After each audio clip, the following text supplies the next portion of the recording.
সোমবার ভোট প্রচারে বেরিয়ে প্রচারে নজর কাড়লেন মালদার রতুয়া বিধানসভার বিজেপি প্রার্থী অভিষেক সিংহানিয়া। এদিন তিনি দলীয় নেতাকর্মীদের নিয়ে রতুয়া ১ নম্বর ব্লকের কাহালা অঞ্চলের নরোত্তমপুর দিয়ারা এলাকায় ভোট প্রচারে যান।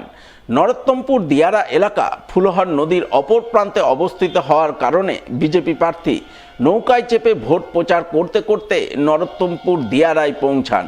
সেখানে গিয়ে মিছিল করে ভোটারদের কাছে ভোট প্রার্থনা করেন। এলাকার অনুন্নয়ন তুলে ধরে রতুয়ার 5 বারের বিধায়ক তথা তৃণমূল প্রার্থী সমর মুখার্জিকে এক হাত নেন এবং বিজেপি ক্ষমতায় আসলে রতুয়ায় নদী ভাঙন সমস্যার সমাধান ও ফুলহার নদীর উপর ব্রিজ নির্মাণের আশ্বাস দেন বিজেপি প্রার্থী অভিষেক সিংহানিয়া।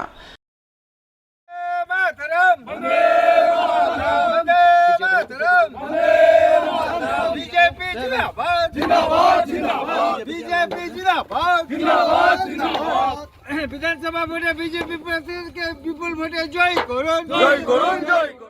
দেখুন, মালদা জেলার রতুয়া বিধানসভা একটা সবচেয়ে পিছিয়ে পড়া বিধানসভা। এটা নরোত্তমপুর যে দিয়ারা, এই দিয়ারার মানুষের দুর্ভাগ্য এমন একজন আমরা বিধায়ককে পেয়েছি যে শুধু নিজের পকেটটা ভরতে জানে। ঠিক আছে, শামসির কোঅপারেটিভের জমি বিক্রি কেলেঙ্কারি, শাহানগর কৃষি সমবায় যে কোঅপারেটিভ ব্যাংক তার কেলেঙ্কারি, বালু চুরি, মাটি চুরি, বিভিন্ন ধরনের কেলেঙ্কারির সঙ্গে যুক্ত আছেন।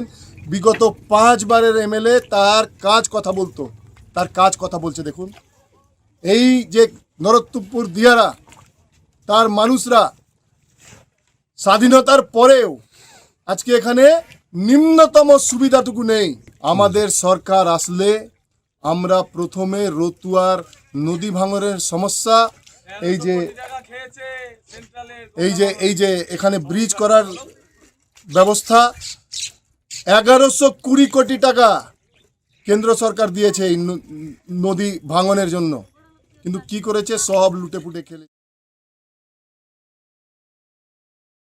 ব্যাটে বল মেরে খেলা হবে স্লোগান তুলে ধরে সোমবার ভোট প্রচারে কার্যত ঝড় তুললেন সুজাপুর কেন্দ্রের তৃণমূল প্রার্থী তথা রাজ্যের বিদায়ী মন্ত্রী সাবিনা ইয়াসমিন। এদিন তিনি সুজাপুর বিধানসভার অন্তর্গত কালিয়াচক 1 নম্বর ব্লকের জালুয়াবাধাল গ্রাম পঞ্চায়েত এলাকায় ভোট প্রচার করেন। প্রচার শুরু করেন ছোটদের সঙ্গে ব্যাট বল খেলে খেলা হবে স্লোগান তুলে।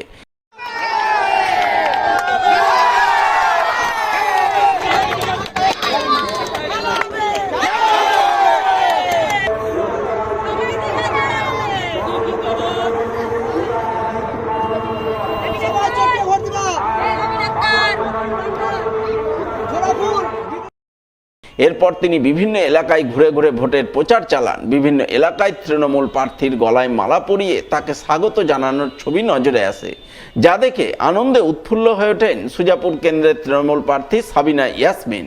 তিনি জানান, এবারের নির্বাচনে খেলা হবে। সাধারণ মানুষ আসন্ন নির্বাচনকে তাদের নিজেদের নির্বাচন বলে মনে করে তাকে কাছে টেনে নিচ্ছেন, ফলে জয়ের ব্যাপারে তিনি 100% আশাবাদী।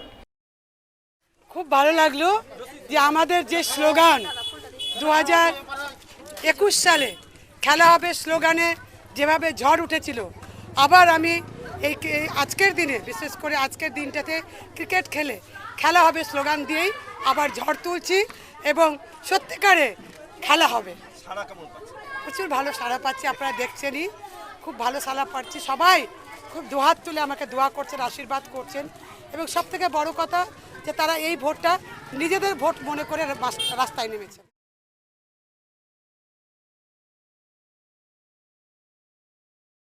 সোমবার 7 সকালে ভোট প্রচার করলেন মালদা বিধানসভা কেন্দ্রের নির্দল প্রার্থী নিতাই মণ্ডল। এদিন তিনি তার অনুগামী এবং শুভানুধ্যায়ীদের নিয়ে পুরাতন মালদা পৌরসভার 2 নম্বর ওয়ার্ডের বাঁশহাট পালপাড়া এলাকায় ভোট প্রচার করেন। বিভিন্ন পাড়ায় পাড়ায় ঘুরে ভোটারদের সঙ্গে জনসংযোগ তৈরি করেন। তাদের কাছে কাজের মানুষ, কাছের মানুষ হিসাবে তাকে নির্দল প্রার্থী হিসাবে ভোটে জয়যুক্ত করার আবেদন জানান। পরে তিনি সংবাদ মাধ্যমের মুখোমুখি হয়ে বলেন, তিনি একজন সমাজসেবক, সমাজের সেবা করা তার মূল ব্রত। সেই ব্রত নিয়েই এবার তিনি ভোটের ময়দানে অবতীর্ণ হয়েছেন, নির্দল প্রার্থী হিসাবে ভোটে লড়ছেন। তাকে কাজ করার সুযোগ দেওয়ার জন্য মানুষের কাছে আবেদন জানাচ্ছেন। আপনি এগিয়ে চলুন, আস্তে তাকে দুহাত করে আশীর্বাদ করবে।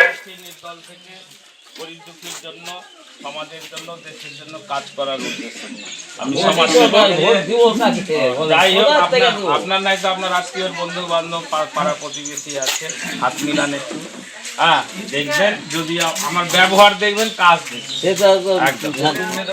আজকে আমরা পুরাতন মালদা পৌরসভার অন্তর্গত 2 নম্বর ওয়ার্ডের যে বাঁশাটি পালপাড়া, এই পালপাড়ায় আমরা প্রচারে এসেছি, জনগণের কাছে হাত জোর করে ভোট ভিক্ষা চাইছি। আমার কাজের বেসিসে, আমার ভালোবাসার বেসিসে, আমার সততার বেসিসে, আমি যে একজন সমাজসেবক, এই সমাজসেবা করছি, তার বেসিসে আমি ভোট প্রার্থনা করছি এবং মানুষকে জানাচ্ছি যে কজন আমরা এই বিধানসভায় প্রার্থী হয়েছি তাদের মধ্যে সবচাইতে যে ভালো ম্যান হবে, সমাজের জন্য, গরিব দুঃখীর জন্য যে কাজ করবে, তাকে নির্বাচনে জয়ী করার আবেদন জানাচ্ছি।